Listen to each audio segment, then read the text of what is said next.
ওম নমো ভগবতে বাসুদেবায়। শ্রী শ্রী উৎপন্না একাদশীর ব্রত মাহাত্ম্য। ওম শ্রী গুরুবে গৌরচন্দ্রায় রাধিকায় তদালয়ে কৃষ্ণায় কৃষ্ণ ভক্তায় তদ্ভক্তায় নমো নমঃ।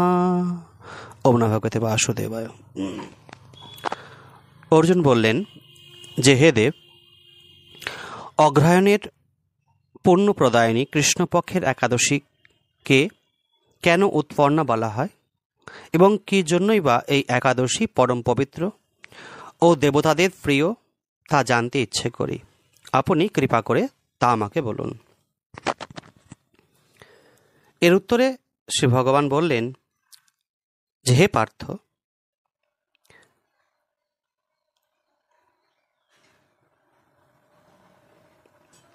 ভগবান বললেন যে, হে পৃথাপুত্র, পূর্বে সত্যযুগে মূর নামে এক দানব ছিল। অদ্ভুত আকৃতিবিশিষ্ট এই দানবের স্বভাব ছিল অত্যন্ত কোপন। সে দেবতাদেরও ভীতপ্রদ ছিল। যুদ্ধে দেবতাদের এমনকি স্বর্গরাজ ইন্দ্রকে পর্যন্ত পরাজিত করে স্বর্গ থেকে বিতাড়িত করেছিল। এইভাবে দেবতারা পৃথিবীতে বিচরণ করতে বাধ্য হয়েছিল। তখন দেবতারা মহাদেবের কাছে গিয়ে নিজের সমস্ত দুঃখ সবিস্তারে জানালে। শুনে মহাদেব বললেন যে, হে দেবরাজ, যেখানে শরণাগত বৎসল জগন্নাথ গরুধ্বজ বিরাজ করছেন, তোমরা সেখানে যাও। তিনি আশ্রিতদের পরিত্রাণকারী, তিনি নিশ্চয় তোমাদের মঙ্গল বিধান করবেন। দেবাদিদেবের কথা মতো দেবরাজ ইন্দ্র দেবতাদের নিয়ে ক্ষীরোদ সমুদ্রের তীরে গমন করলেন। জলে শায়িত শ্রী বিষ্ণুকে দর্শন করে দেবতারা করজোরে তার স্তব করতে লাগলেন। স্তুতির মধ্যে দিয়ে নিজ নিজ দৈন্য ও দুঃখের কথা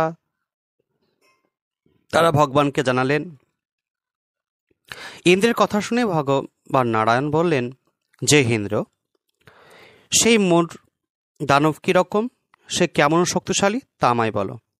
ইন্দ্র বললেন যে, হে ভগবান, প্রাচীনকালে ব্রহ্মবংশে তালজঙ্ঘা নামে এক অতি পরাক্রমী অসুর ছিল। তারই পুত্র সেই মূর, অত্যন্ত বলশালী, ভীষণ উৎকণ্ঠা এবং দেবতাদের ভয় প্রদানকারী। সে চন্দ্রাবতী নামে এক পুরীতে বাস করে।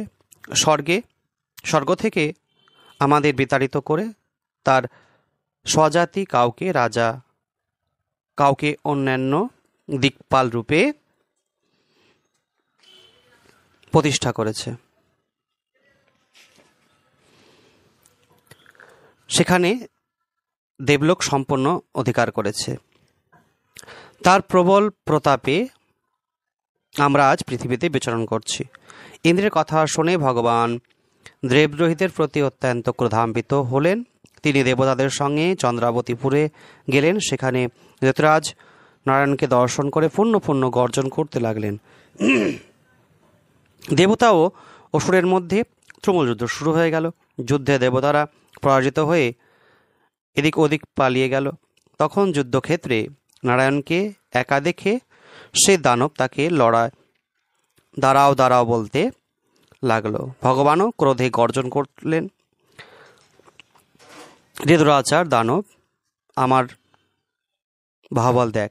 এই বলে অসুরপক্ষীয় সমস্ত যুদ্ধ তাদের দিব্য বাণীর আঘাত দিতে লাগলেন। তখন তারা প্রাণ ভয়ে নানা দিকে পালালেন। সে সময় নারায়ণ দৈত্য সৈন্যদের মধ্যে সুদর্শন চক্র নিক্ষেপ করলেন।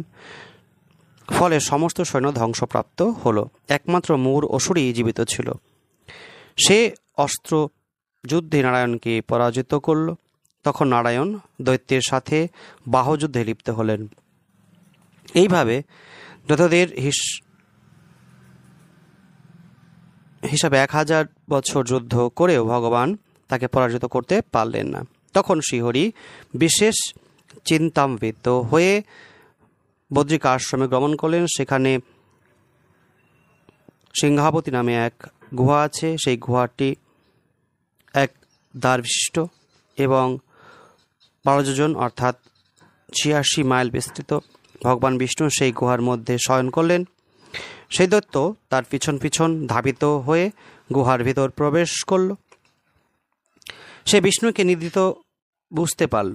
অত্যন্ত আনন্দিত হয়ে ভাবতে লাগলো যে আমার সাথে যুদ্ধে পরাজিত হয়ে বিষ্ণু এখানে গোপনে শুয়ে আছে, এখন আমি তাকে অবশ্যই বধ করব। দানবের এরকম চিন্তার সঙ্গে সঙ্গে বিষ্ণুর শরীর থেকে একটি কন্যা উৎপন্ন হলো। এই কন্যায় উৎপন্না একাদশী।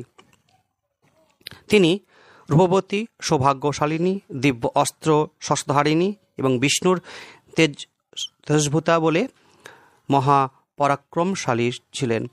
দৈত্যরাজ সেই স্ত্রীরূপিণী দেবীর সাথে তুমুল যুদ্ধ শুরু করল। কিছুকাল যুদ্ধের পর দেবীর দিব্য তেজ ও সুর বশীভূত হল। তারপর বিষ্ণু জেগে উঠলেন। সেই বশীভূত দানবকে দেখে বিস্মিত হলেন। এক দিব্যকন্যাকে তার পাশে হাত জড়ো করে দাঁড়িয়ে থাকতে দেখলেন। বিষ্ণু বললেন যে, হে মহাপরাক্রান্ত উগ্রমূর্তি, এই মূর দানবকে কে বধ করল? যিনি একে হত্যা করেছেন তিনি নিশ্চয় প্রশংসনীয় কর্ম করেছে। সেই কন্যা বলেন যে, হে প্রভু, আমি আপনার শরীর থেকে উৎপন্ন হয়েছি। আপনি যখন ঘুমিয়েছিলেন তখন সেই দানব আপনাকে বধ করতে চেয়েছিল। তা দেখে আমি তাকে বধ করেছি। আপনাদের কৃপাতেই আমি তাকে বধ করতে পেরেছি। এ কথা শুনে ভগবান বললেন, আমার পরাশক্তি, তুমি এই একাদশীতে উৎপন্ন হয়েছ, তাই তোমার নাম একাদশী। আমি এই ত্রিলোককে দেবতা ও ঋষির অনেক বর প্রদান করেছি, তাই হে ভদ্রে, তুমিও তোমার মন মতো বর প্রার্থনা করো, আমি তোমাকে বর প্রদান করব।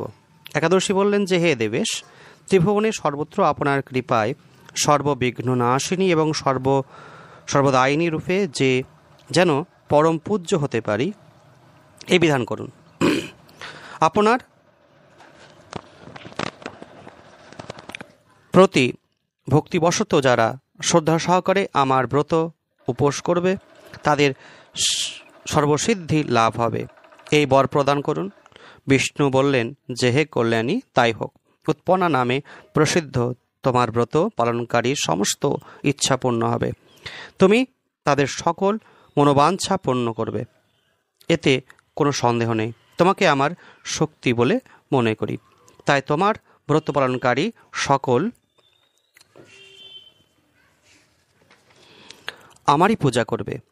এর ফলে তারা মুক্তি লাভ করবে। তুমি হরিপ্রিয়া নামে জগতে বিখ্যাত হবে। তুমি ব্রত পালনকারীর শত্রু বিনাশী, পরমাগতি দান এবং সর্বসিদ্ধি প্রদান করতে সমর্থ হবে। ভগবান বিষ্ণু এইভাবে উৎপন্না একাদশীকে বর প্রদান করে অন্তর্নিহিত হলেন। সমস্ত ব্রতকারী দিবারাত্রি ভক্তি পরায়ণ হয়ে এই উৎপন্না একাদশীর উৎপত্তির কথা শ্রবণ কীর্তন করলে শ্রীহরির আশীর্বাদ লাভে ধন্য হবেন। ইতি শ্রী শ্রী উৎপন্না একাদশীর ব্রত মাহাত্ম্য ইহাই সমাপ্ত হলো।